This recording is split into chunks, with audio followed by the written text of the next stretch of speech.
So imagine a country where the economy has just boomed for like 33 straight years. We are talking about this unbroken upward trajectory of human development that most nations, they only ever dream of achieving. Right, it's the kind of chart every policymaker wants on their wall. Exactly. But here's the thing. Somehow, despite this staggering growth, roughly 16.4% of that prosperity just vanishes. Poof! Gone. Yeah, it vanishes into thin air. It doesn't actually reach the people. Which is a massive structural paradox. Yeah. You have a nation getting objectively richer and more developed on paper year after year, but a massive chunk of that actual development value is just being quietly eroded. And that is exactly the mystery we are unpacking for you today. Wow. Welcome to the deep dive.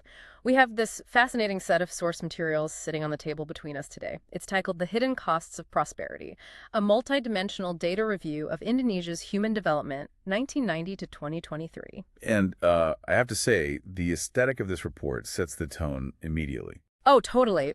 What strikes me right away about this data review is its absolute refusal to sugarcoat the situation. I mean, there are no glossy photos of smiling workers and cheering upward arrows. Not at all. It's pure, stark white backgrounds. Right? Flat, two-dimensional graphics. Yeah, very muted Morandi color academic palettes, just gray blues and soft tones. It is a stark, purely data-driven autopsy of an economy. Which is necessary, I think. Because the goal of this analysis isn't to deny that progress has happened in Indonesia. The progress is incredibly real. But our mission today is to look beyond those surface-level upward curves. We really need to uncover the invisible forces that are actively siphoning away human progress. Right. We are going to strip away the disguise of averages to see the real, multidimensional picture of this developing powerhouse. So let's start with that first slide. This is the hook. It's titled The Mystery of Development, and it just shows this incredibly minimalist line chart. The 33-year climb. Right. For decades, the global standard for measuring a country's success has been the Human Development Index, or the HDI. And this slide shows Indonesia's raw HDI from 1990 to 2023. The growth is staggering. In 1990, the score was 0.531. A very different era for the country. Completely. And by 2023, it soared to 0.72. Out of the global rankings, Indonesia now sits firmly at rank 11, definitely breaking into that medium to high human development tier. And, to put the mechanics of that into perspective for you, moving an index score from 0.53 to 0.72 over a single generation, that is a monumental feat of logistical governance. Yeah, it's not like managing a small, landlocked country. Exactly. Indonesia is an archipelago of over 17,000 islands. To raise the average lifespan and educational attainment across that kind of fragmented geography, it means physically building thousands of rural clinics. Laying miles and miles of paved roads through jungles. Right, and establishing supply chains for basic vaccines to incredibly remote populations. It's a triumph. It really is. It's millions of people transitioning from a reality where basic survival is the primary concern to a reality with a stable, emerging middle class. But Yeah, there's a big but here. On that exact same slide, right below that beautiful 2023 peak of 0.72, the designers placed this striking downward-pointing red arrow. it just cuts right through the optimism. It does. It points down to this blurred-out, shadowy area, and it's boldly marked minus 16.4%. And it circles that empty space with a wireframe box and a question mark. Basically asking, where did it go? Yeah. If a nation is getting richer, how could over 16% of its actual development value just vanish? Well, the UN realized a while ago that the base HDI had a massive flaw. It only measures total capacity. Okay, break that down for us. Think of a country's HPI like a city's total power grid capacity. On a spreadsheet, the city might generate massive amounts of electricity. Looks fantastic. Yeah. But if you only look at the total megawatts, you don't actually see who gets to use it. Ah, I see. So it doesn't tell you if all that power is being routed exclusively to like a few massive industrial zones and luxury high-rises. Exactly. While the sprawling residential suburbs might be sitting in rolling blackouts. The total power generation looks great, but the lived reality for the average person is dark. That makes perfect sense. So to measure how many houses actually have their lights turned on, Slide 2 introduces a new concept, the IHDI, the Inequality Adjusted Human Development Index. Right. It takes the base score and applies a structural penalty. Basically, it's a tax. A global tax on human development. Yes. A tax based on how unequally those health, education, and income gains are distributed across the population. And Slide 2 shows this with a dumbbell plot. It acts as a brutal global reality check. Because Indonesia's not alone in this, But right? not at all. In 2023, the global average HDI was 0.756, but when you apply that inequality tax, the global IHDI drops to 0.590. Wow. That is an overall global loss of 21.95%. Nearly 22% of human potential on this planet is just lost. I mean, the wealth is being generated, the medical breakthroughs are happening, but because humanity hoards those resources, the average global citizen experiences a reality that is almost a quarter worse than the math suggests. It's like a leaky bucket. Yes, that's a perfect analogy. You can pour as much water-like economic growth into the bucket as you want, but if the structural inequalities, the holes in the bucket are too big, the water level for the average person just won't rise. So when we jump to slide 4, we apply this rigorous inequality tax directly to Indonesia. We peel back the mask of that prosperity. And we find the answer to our missing 16.4%. Exactly. Their proud base HDI of 0.72 is penalized by their internal distribution flaws, dropping their inequality-adjusted score down to 0.60. The slide shows this as a nested bar chart. You have the long gray bar for the 0.72 and the shorter dark blue bar nested inside it for the 0.60. And right there, underlined in bold, is that overall loss, 16.4%. Now, I want to be fair here. A 16.4% loss is actually better than the global average loss of nearly 22%. Yeah, Indonesia is patching its power grid better than much of the world. They are. But losing over 16% of your national potential is still a staggering anchor on your society. Which brings us to slide 5, because if you know you're bleeding that much progress, the immediate next question has to be, where is the leak coming from? Which specific wire in the grid is failing? And this is where the source data gets really granular. It disaggregates this inequality into 3 distinct dimensions. They use this horizontal bar chart to break it down. Right, and the variance here is wild. So first we look at inequality in life expectancy, which accounts for a 12.51% loss. Then inequality in education, which sits at a very similar 12.94%. Both of those are relatively contained. Yeah, a 12% inequality rate across an archipelago of over 270 million people. I mean, that implies the government's push for universal schooling and rural health care is actually working. It absolutely does. Yeah. The gap between the most educated and least educated and the longest lived and shortest lived is narrowing. The floor for basic human capital is rising. But then we hit the third dimension, the wealth gap. Inequality in income. Yeah. The chart highlights this one with a dashed wireframe box. It represents a massive 23.6% loss. Which is the biggest anchor by far. This tells us that while health and education are becoming significantly more democratized in Indonesia, wealth is severely bottlenecked. Income inequality is the primary force dragging down the nation's true prosperity. I want you, the listener, to really pause and put yourself inside the mechanics of that society for a second. Imagine you are growing up in a mid-sized Indonesian city. You attend the same public school as the kid down the street. You might even test higher than they do. You both have access to the same regional hospital, so statistically, you expect to live to roughly the same age. You have been given the exact same foundational human capital. But when you both graduate and enter the economy, the system is structured so that your neighbor, maybe because of their gender or their family's connections or living closer to Jakarta, they capture exponentially more of the economic pie than you ever will. You have the tools, you have the lifespan, but you find the door to the actual workshop locked. Exactly. That is the daily friction of a 23.6% income inequality rate. And from a macroeconomic perspective, it indicates a profound structural flaw in the labor market. It means the economy is heavily agglomerated.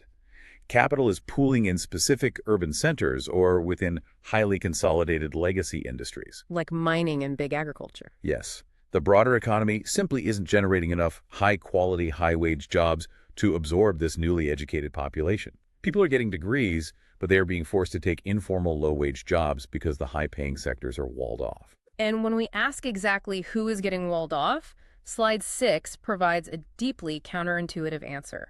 This completely subverts what you might expect from a rapidly developing nation with a pretty traditional cultural framework. The authors of the review call this the gender paradox. I was so surprised by this because if you look at traditional development models, the assumption is almost universally that women lag behind men in foundational metrics, right? Right. In the early stages of industrialization, families with limited resources typically prioritize boys for schooling and nutrition. It's an unfortunate historical pattern. So I looked at this Gender Development Index data, the GDI, fully expecting to see a female deficit. Instead, this minimalist dot plot reveals a complete inversion. Let's look at survival first. In 2023, Indonesian women are living significantly longer than men. The gap is substantial. Yeah, women are hitting an average life expectancy of 73.27 years, while men are down at 69.04 years. We really have to unpack the mechanics of that gap. While there is a global biological baseline where women tend to outlive men, a gap this wide points to intense sociological factors. What kind of factors? Well, it speaks to the brutal occupational hazards of the male-dominated industries driving Indonesia's growth. We're talking mining, heavy manufacturing, construction. It also reflects significantly higher rates of smoking and lifestyle diseases among Indonesian men. That makes sense. But crucially, it also points to vastly improved maternal health care networks, which we will definitely explore in a bit. But the health metric is really only half of the paradox. The real shocker is education, the human capital pipeline. By 2023, women in Indonesia actually have a higher expected years of schooling than men. Yes, women are at 13.62 years, while men are only at 13.06 years. To understand how huge this is, we have to look back at the 1990 baseline. Back then, female expected schooling was a mere 8.87 years. While men were at 11.43 years. Right. Men had almost a 3-year educational advantage.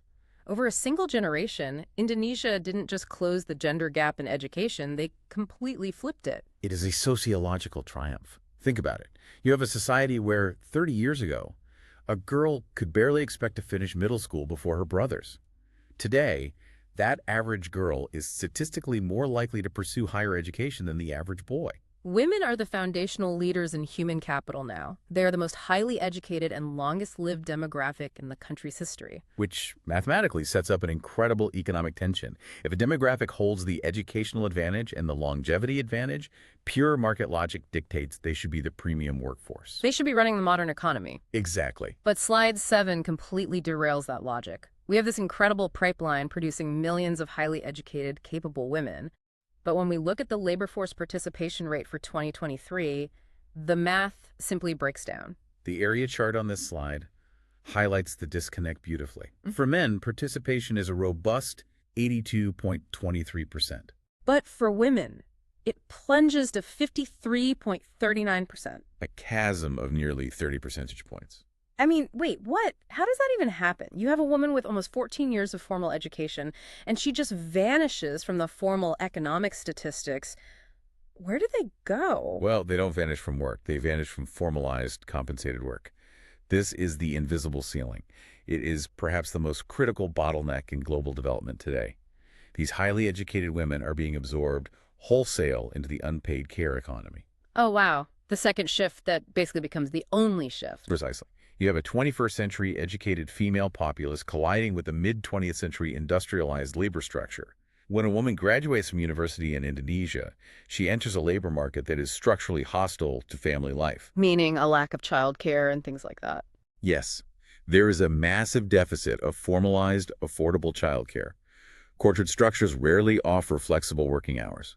Consequently, families are forced to make a rational, if structurally tragic, economic choice. The man, who statistically has slightly less education but faces zero systemic workplace penalty for becoming a father, remains in the formal workforce. And the highly educated woman exits the market to provide the unpaid domestic labor required to keep the family functioning. Exactly. Think about the massive misallocation of resources that represents on a macroeconomic scale. A nation spends decades and billions of dollars building schools, hiring teachers, and educating a demographic to a world-class standard. And then at the exact moment that investment should start yielding a tax base or driving corporate innovation, the system actively prevents them from participating. It's like building a state-of-the-art sports car and leaving it in the garage because you forgot to pave the driveway. Yes. And we see the literal price tag of sidelining half your premium talent on slide 8. This is the wealth chasm. Because this female workforce is missing from the formal economy, the wealth distribution is violently skewed. The numbers here are stark. In 2023, the gross national income, the GNI per capita for women, is calculated at $9,073. And for men, it's over $18,000. Men's income is literally double. 2 times the wealth, despite having less formal education and a shorter lifespan. The source material visualizes this with a really stark tree map graphic, just 2 blocks of color, and the male block is exactly 2.01 times larger than the female block. The label literally just points to it and says 2.01 times larger. And this is the moment where the entire data review connects beautifully. If you think back to that massive 23.6% income inequality rate we discussed earlier. The biggest leak in the HDI power grid. Right. This gender wealth gap is a massive engine driving that inequality. When half of your population is structurally restricted to holding less than a third of the national wealth, your economic inequality metrics are going to remain stubbornly disastrous, no matter how many universities you build. You cannot fix the national income inequality without fixing the female labor participation rate. They are mechanically the exact same problem. It requires rewiring the societal definition of work and care. But before we look at policy solutions, slide 9 forces us to pause. We need to ground these abstract economic theories in physical survival. Because while we have established that women hold a life expectancy advantage, aggregate averages can easily mask acute, terrifying vulnerabilities. Yeah, slide 9 is titled Empowerment and the Dual Challenge of Survival. It shows this dual axis line chart. On one side, we see political empowerment. The percentage of parliament seats held by women has slowly climbed from 11.4% in 1990 to 21.57% in 2023. A slow but steady gain in political voice. Right. But the other line on the chart tracks the maternal mortality ratio. Let's trace these numbers. In 1990, Indonesia's ratio was a devastating 410 deaths per 100,000 live births. By 2023, that number has dropped to 172.9. Now, from a purely historical and logistical standpoint, dropping from 410 to 172 is a massive public health victory. It represents tens of thousands of mothers surviving childbirth who would have otherwise perished. It is the direct result of a massive governmental push. Rolling out midwives and local clinics, right? Yes, exactly. Building that rural infrastructure across thousands of remote islands. I hear you, but let me challenge the framing of that as a full victory. Because while the trend line is moving in the right direction, calling 172 deaths a victory feels incredibly generous when you look at Indonesia's peers. That's a fair point. We are talking about a nation that has firmly entered the medium to high human development tier. They are a G20 economy building a high-speed rail networks. Yet in other high development nations, maternal mortality ratios are in the single digits, or maybe the low tens. Hitting 172 means that the very act of reproduction is still a statistically significant threat to a woman's life. Why is this specific metric lagging so far behind their educational gains? Because it reveals the severe unevenness of physical infrastructure. Education can scale relatively cheaply. You can build a school and supply textbooks almost anywhere. But emergency obstetrics, that requires a complex, highly localized, incredibly reliable supply chain. Blood banks, surgical theaters. That's right. A woman in Jakarta might have access to a world-class maternity ward. But a woman on a remote island in Maluku or Papua might still be relying on an under-equipped, understaffed local facility. If a hemorrhage occurs, the distance to emergency surgical care is literally a death sentence. It highlights that while the average health has improved, the extremes of geographic vulnerability still exist, and they specifically target women. It's a really sobering reality check. We talk about expected years of schooling and gross national income like we are playing a city-building video game, just sliding metrics up and down. But behind these numbers is the stark reality that even a highly educated Indonesian woman is still navigating a healthcare system where her fundamental survival carries a disproportionate risk. Development is rarely synchronous. You can be building skyscrapers in the financial district while simultaneously fighting rudimentary battles for physiological survival in the provinces. Okay, so we have thoroughly mapped how humans treat each other within this economy. We've looked at the inequality tax, the gender paradox, the missing workforce. But now, at slide 10, the source data pivots sharply. We move away from the social ledger and open up an ecological ledger. Yeah, we have to look at how humanity is treating the physical ground it stands on, because economic growth of this magnitude does not happen in a vacuum. It requires immense physical inputs. The core question here is, what happens when we build the environment for our economic success? We know the economy is booming. But what is the actual invoice for that boom? To measure this, the review introduces a metric that frankly feels quite daunting, the PHDI. The Planetary Pressures Adjusted Human Development Index. Exactly. If the IHDI was a tax for social inequality, the PHDI is a tax for ecological debt. It was introduced to ask a deeply uncomfortable question of developing nations. Are you achieving your high standard of living by systematically destroying the biosphere? It's a heavy question. It is. The metric adjusts the standard HDI downward based on a country's carbon dioxide emissions per capita and its material footprint per capita. And slide 10 uses a waterfall chart to show the exact cost. When adjusting for these planetary pressures, Indonesia's 2023 HDI drops from its proud 0.72 down to 0.64. That represents an additional 6.04% loss in development value. So if you are keeping track, you take the 16.4% inequality tax and you stack a 6% planetary tax right on top of it. Which forces us to look at the mechanics of how Indonesia achieved that beautiful 33-year upward growth curve we saw at the very beginning. Historically speaking, there has really only ever been one way to achieve rapid, massive-scale human development. Brute force, physical extraction, and the combustion of carbon. Precisely. Let's look at the actual weight of that brute force on slide 12. The data tracks the escalating material footprint. This isn't an abstract economic concept. This is the literal weight of the stuff ripped out of the earth. The area chart here is wild. In 1990, Indonesia's material footprint was 3.106 tons per person. By 2023, it has ballooned dramatically, effectively doubling to 7.704 tons per capita. And we really must be clear about what constitutes material footprint in a developing nation. It is easy from a Western perspective to assume this is just consumerism, people buying more fast fashion or electronics. Right, but it's not just iPhones and t-shirts. Not at all. In Indonesia, that material footprint is the millions of tons of concrete poured to build the new hospitals that lowered the maternal mortality rate. It is the steel forged to build the universities that the women are now attending. It is the asphalt laid to connect markets and the copper wire strung across the archipelago to bring electricity to rural villages so children can read at night. Every single step up in the standard of living fundamentally requires pulling more physical mass out of the ground. But to process that mass, to forge that steel and mix that concrete, you need massive amounts of energy. And the carbon emissions data on slide 11 tracks this perfectly. Yeah, the chart shows a smooth line tracing carbon emissions with a huge arrow jumping from the start to end. Per capita CO2 emissions soared from 0.51 tons in 1990 to 2.642 tons in 2023. That is a 210% increase. And here we hit a massive geopolitical friction point. Indonesia possesses some of the largest domestic coal reserves on the planet. From the perspective of domestic policy, burning that coal was not a luxury. It was the mandatory entry fee to modernity. You simply cannot pull hundreds of millions of people out of agrarian poverty without industrializing. And you cannot industrialize rapidly and cheaply without burning fossil fuels. Especially when the global market is actively demanding you burn it. I mean, look at the current nickel rush in Indonesia.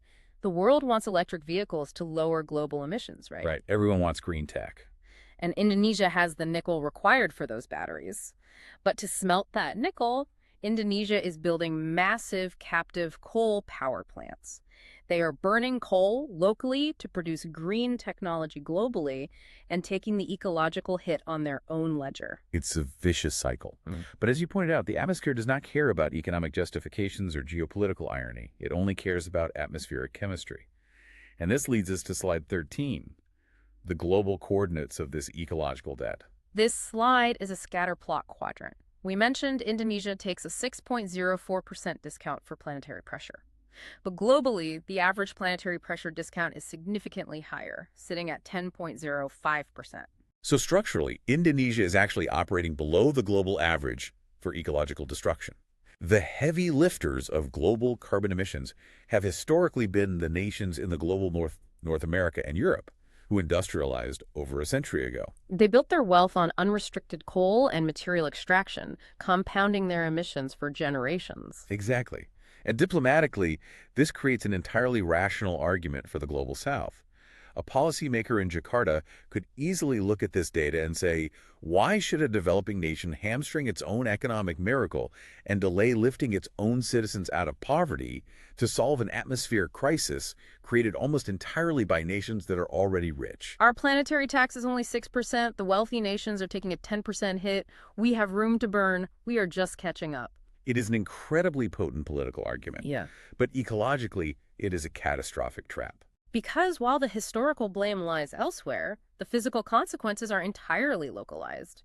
As Indonesia accelerates its industrialization to try and close that massive income inequality gap we talked about, its ecological discount is positioned to skyrocket. If they attempt to follow the exact historical path of the global north, if they try to build wealth by just extracting more coal, clearing more rainforests, and pouring more concrete in the traditional way, their 6% planetary tax will rapidly compound. They will end up borrowing their current prosperity directly from their own citizens' future survival. You literally cannot pave over a rising sea level. You cannot build a world-class high HDI economy if your capital city is sinking into the ocean. And that isn't a metaphor. Jakarta is currently facing an existential physical crisis due to massive groundwater extraction and climate change. The old carbon-heavy path to development is a physical dead end. They have to forge a completely new one. Which brings us to the synthesis of this entire data review. The final sections act as the diagnosis after the autopsy.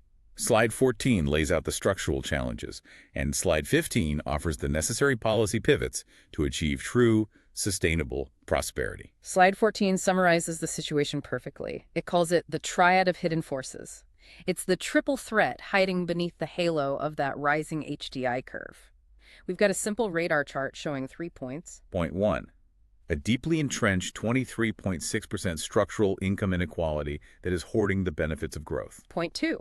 A rigid labor market that sidelines nearly half of its female talent, completely ignoring their decisive educational edge. And point 3. A looming ecological debt that is already shaving 6% off their true progress and is accelerating rapidly. It is a formidable triad. What it fundamentally means is that the easy part of human development is over for Indonesia. Building the first wave of primary schools and basic clinics yields massive, relatively quick gains in your HDI score. But fixing deeply entrenched structural income inequality, changing generational cultural norms around gender, motherhood, and care work, decoupling massive economic growth from carbon emissions, those are arguably the hardest problems in modern governance. So how do they rewrite the rules? Slide 15 outlines the policy implications. It's this super clean 3-column infographic with just 3 icons: a coin, a dual gender symbol, and a green leaf. It offers a very neutral, impartial roadmap for moving forward. The first pillar is breaking the income wall. The data unequivocally shows that the wealth generated over the last 33 years is not naturally diffusing to the broader, highly educated populace.